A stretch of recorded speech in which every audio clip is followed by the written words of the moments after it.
Et on va mettre du turbo dans notre assiette aujourd'hui grâce à vous Thibault Leclerc. Bonjour. Bon, c'était facile, je le reconnais. Oui. Vous êtes notre critique gastronomique et vous allez nous dire que le turbo, ça tombe bien, c'est la pleine saison en ce moment. Oui, on est en pleine saison du turbo. Alors le turbo, vous voyez exactement comment il est. C'est un excellent poisson. C'est un poisson plat. Il a tous les yeux, enfin les deux yeux, il en a que deux. il a les deux yeux qui sont tournés vers la lumière. C'est un poisson caméléon, c'est-à-dire qu'il prend la couleur du fond sur lequel il évolue.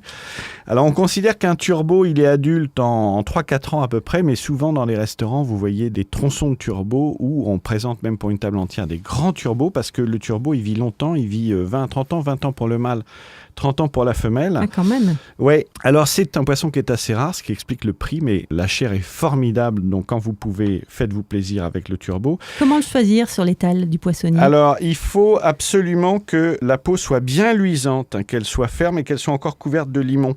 Ça veut dire que le poisson n'a pas été lavé, ça veut dire que ça fait pas quelques jours qu'il est là, qu'il a été bloqué par la glace. Vous savez que la glace a tendance à tuer le goût des poissons. Donc vous regardez s'il a encore l'œil un peu vif, un peu brillant et tout. Et puis surtout, le secret, c'est que le turbo, vous ne le faites pas cuire longtemps parce qu'un turbo trop cuit, c'est un massacre. Donc, vous pouvez le pocher ou vous pouvez le griller, surtout les turbotins. Par exemple, les petits turbos, on les fait griller.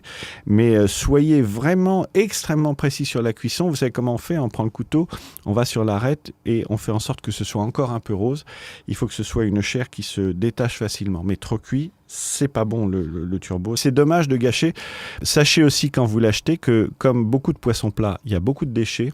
Donc si vous voulez que tout le monde en ait dans l'assiette, vous avez intérêt à prendre un turbo relativement grand parce qu'on considère qu'il y a à peu près moitié de déchets. Voilà, ça vous permet de situer la quantité de poisson qu'il vous faut. Donc griller ou bien pocher, mais vraiment respecter la cuisson du turbo. Merci beaucoup Thibault Leclerc. On va cuisiner du turbo, donc pourquoi pas cette fin de semaine. Pour retrouver cette chronique, rendez-vous sur le site terroirdechef.com. Merci et à bientôt. À bientôt.